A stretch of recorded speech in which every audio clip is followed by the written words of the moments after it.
Je suis Alice Modelot, vice-championne du monde d'apnée et mon rêve est d'atteindre la profondeur mythique des 100 mètres.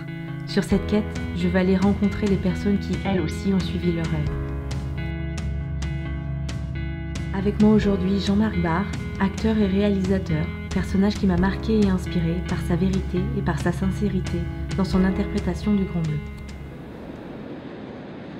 Quand j'ai revu le Grand Bleu pour les 30 ans, j'ai eu ce rêve fou de vouloir te rencontrer et de comprendre comment tu avais réalisé ce film, comment tu avais pu me toucher autant à travers ce film. Je voulais recevoir Jean-Marc Barr dans mon monde, à Nice, en France. Je voulais que nos Grands Bleus se rencontrent. Son Grand Bleu, le film, sa vie en tant qu'acteur. Ce film qui m'a tant inspiré. Et puis mon Grand Bleu. Je voulais l'emmener explorer la mer, en apnée, 30 ans après le film. Je voulais parler avec lui de ce film qui a tant changé l'histoire de l'apnée, qui a tant changé mon histoire. Je voulais parler avec lui de l'impact que ce film a eu sur ma vie, sur sa vie en tant qu'acteur. Et je voulais avant tout connaître son parcours d'acteur. Comment il avait vécu sa vie après le Grand Bleu et avant. Qui est Jean-Marc Barr hors de l'eau? Est-ce que tu as compris pourquoi il y avait autant d'engouement pour ce film? Non, tu sais, c'est comme une grande vague, le succès. Tu te retrouves au bon moment sur une vague énorme et il faut rester dessus. J'étais élevé avec le cinéma des années 60-70 aux États-Unis. Les acteurs, c'était des citoyens, ils étaient politiques, ça représentait quelque chose quand tu étais quelqu'un. Aujourd'hui, c'est tout politiquement correct, personne ne parle de rien et c'est l'illusion. Pour moi, le drame, c'est... tu voulais rester toi? Non, je voulais aussi provoquer un drame, provoquer ce qu'est la culture. Malheureusement, j'étais face à une époque où le capitalisme a gagné et qu'on est comme du foie gras avec les canards, on est donné de l'entertainment. Et donc maintenant, je résiste contre ça. Et c'est une position qui n'est pas facile, mais qui est libre. Je viens de l'école anglaise et souvent, la même leçon que je réapprends chaque fois avec le cinéma, c'est l'art de rien faire. Si tu fais rien, le spectateur ne sait pas où tu vas, donc il est curieux. Si tu défiles déjà une chose, je suis fâché, tu vois, ou je suis content, tout d'un coup, le spectateur, il a l'information et il veut quelque chose d'autre. Donc l'art de rien faire, c'est de vivre le moment, mais s'il y a des indications qu'il serait très petit, que tout d'un coup, tu sois un réceptacle transparent dans lequel le spectateur doit se mettre. Marlon Brando, il a dit que la comédie, de faire la comédie, c'est la chose la plus simple au monde, et il a raison. On le fait tous les jours quand on parle à quelqu'un qu'on n'aime pas et on ne le montre pas. C'est aussi subtil que ça. Et si tu as cette petite filtre qui peut être comme un éclipse, c'est-à-dire où tu donnes juste l'intensité des bords, tout d'un coup, cette intensité peut te rendre aveugle.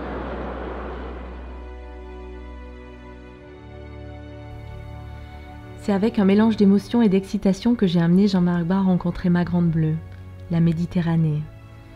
Je voulais y plonger avec lui, nous immerger en communion avec mon univers sous-marin, descendre en apnée pour que l'histoire du Grand Bleu prenne vie dans mon propre monde, accompagné de son acteur au rôle mythique.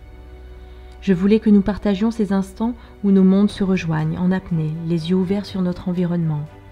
Je voulais l'accueillir sur ma scène de tournage favorite, la profondeur, même si au fond de moi, l'idée d'en savoir plus ne me quittait pas. Je voulais mieux le connaître, lui poser tant de questions sur le film et la manière dont il avait appréhendé son personnage.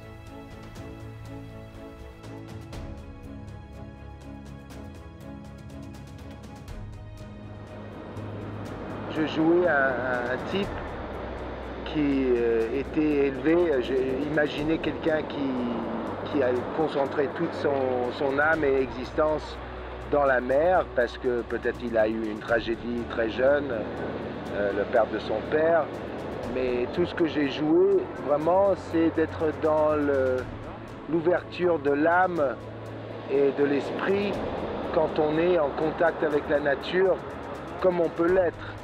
Et d'une certaine manière, c'était le Jacques Mayol que j'ai joué, était surtout pas comme le vrai. Le vrai était quelqu'un qui aimait la vie, qui aimait les femmes, qui était l'opposé total. Là, je jouais un représentation fablesque pour Luc. D'aller voir ce qu'il y avait au fond, est-ce que c'était pas une belle preuve d'amour, cet amour inconditionnel que Rosanna Arquette libère Jacques en lui disant « Go and see my love ». C'est quoi l'amour? Moi, je peux pas te dire ce que c'est l'amour. Je sais que je connais beaucoup mieux l'amour maintenant que ce que je connaissais à cette époque-là. Et oui, et toi, tu vois, c'est surtout toi qui veux ces réponses. Pour moi, l'amour, c'est maintenant. Je vis l'amour maintenant. Je suis dans une poursuite, une quête spirituelle, et je cherche des autres qui me reconfirment cette quête spirituelle. Je sais que je vais mourir et que le temps qui est important, c'est maintenant, et qu'il faut aimer maintenant, et c'est pas aimer une personne, c'est aimer tout le monde.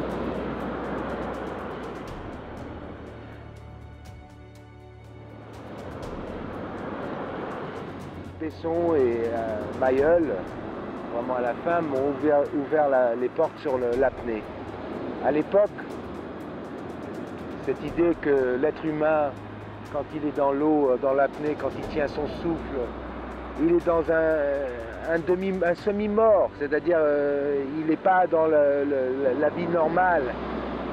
Et ce contact et cette manque de force qu'il faut avoir pour faire la plongée en apnée, pour descendre profondément. C'est un travail d'esprit à l'intérieur de soi, et c'est d'une certaine manière aussi, tu te rends compte de la valeur de ton insignifiance. C'est peut-être notre manière d'être rien, moi aussi. Voilà, et donc cette chose-là, je pense qu'elle est élémentale à sentir, parce que c'est quelque chose qui vient à travers la sensualité et la spiritualité. Et ce contact qu'on a avec l'élément de l'eau et qu'on peut avoir aussi avec la terre, il y a 30 ans, cette idée, elle était très belle. Aujourd'hui, avec le réchauffement de la planète, avec le capitalisme qui est en train de bouffer tout, si on va arriver à changer ça, je crains que l'intellectuel ne peut pas faire ce saut, mais que l'esprit peut faire ce saut. Et que dans ce contact avec la nature, si on la maintient et si on la cultive, notre décision pour sauver cette planète va arriver.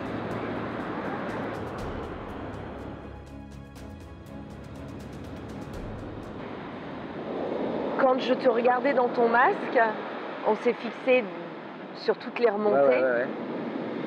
Je revoyais ce personnage mystérieux du Grand Bleu. Ah oui. Ouais, vraiment. C'était assez fou, et je me demande comment tu arrives à incarner ça. Mais c'est l'illusion. Il faut que tu comprennes. C'est pas possible que ce soit une illusion. Oui, mais on est tous, mais là, on est tous tellement pris par des illusions dans la vie. Les gens avec la religion, les gens avec la politique, les gens avec... La vie est un rêve, plein d'illusions. Et il faut les accepter. Toi, tu l'as nourri, cette illusion, magnifiquement, comme beaucoup de gens avec le Grand Bleu. Mais nous, les acteurs, on fait partie de la mécanique. On est une chaise sur l'écran. Il faut qu'on soit aussi bon que la chaise qui ne fait rien, mais qui est parfait. Je suis tellement heureux que ça a marché. Voilà. Mais, comme je t'ai dit, si je prenais les réactions des gens sur le film... Tu deviendrais fou. Oui, parce que je me trouverais comme quelqu'un de très important. Mais je sais très très bien que je ne le suis pas. Et pour un acteur, d'être rien, c'est le fondamental de ce que c'est un acteur. Mais moi, je dirais pas ça. Je dirais que, justement, t'es pas rien, t'es resté toi. Oui, mais... Et c'est ça qui m'a touché, c'est dans la philosophie de rien. Dès que je suis rien, je peux tout faire. Tu vois, c'est pour ça que les choix que j'ai faits dans ma vie, au lieu de faire la célébrité et tout ça, je savais que si je prenais des chances maintenant, j'apprendrais. Et ça m'a emmené sur tout ce discours du rien. Shakespeare, il en parle tout le temps. out, brief flame, out, brief fire. Life is but a walking shadow, a story that has no player. What is it called? Out, brief shadow. Life is but a walking shadow. A poor player that struts and frets this hour upon the stage and is heard no more. It's a tale told by an idiot, full of sound and fury, signifying nothing. Et pour moi, il y a l'intelligence de ça. L'être humain, c'est comme la méditation, tu vas à zéro. Dès que tu connais zéro, la vie devient magique. Hein? Et si moi je reste autour de zéro, si je n'ai pas une grande opinion de moi-même, la vie est belle. Tu n'es pas le même dans l'eau que tu es sur terre. Tu ressembles pas du tout à toi, tu vois. Le truc est couvert, je voyais des petits yeux, je voyais que tu étais blanche. La chose que j'ai remarqué, c'est l'aise dans laquelle tu te promènes dans l'eau, tu es vraiment à l'aise. Je sais que l'ambition de faire un record et tout ça est très important pour toi et que tu es dans une quête un peu spirituelle et de détermination de qui tu es à travers l'apnée, comme définition de toi-même à part ton boulot. Et que cette chose-là t'a appris, que tu es dans des fois des doutes, parce que bien sûr, c'est pas facile de faire les deux à la fois, mais j'avais vu plein de gens comme des acteurs dans cette même envie et cette même ambition, et je suis quasiment sûr que tu vas arriver. Je sais pas si je réaliserai mon rêve, mais si je rejoue le film de cette journée passée avec Jean-Marc Barr, c'est véritablement une mosaïque de moments forts et d'émotions, à la rencontre de cet homme vrai et généreux, de cet acteur dont le rôle de Jacques Mayol continue à créer des destins, encore 30 ans après le film de Luc Besson. Nous avons plongé ensemble dans mon univers, mais l'immersion la plus intense restera pour moi le partage sans retenue que Jean-Marc m'a offert sur son expérience d'acteur du Grand Bleu, sa vision sur un film aujourd'hui rentré dans notre patrimoine, ses sentiments sur l'immense succès rencontré et l'impact qu'il a depuis 30 ans sur nos vies. Ma vie. Si en 1988, avec son rôle, Jean-Marc a fait jaillir une étincelle qui devait ouvrir les yeux du monde sur ma discipline, l'apnée, c'est à nous aujourd'hui de maintenir la flamme allumée et de préserver notre Grand Bleu. À nous de maintenir la flamme allumée. Merci Jean-Marc. Est-ce que peut-être ton talent, c'est vraiment d'être toi-même? Voilà, comme toi.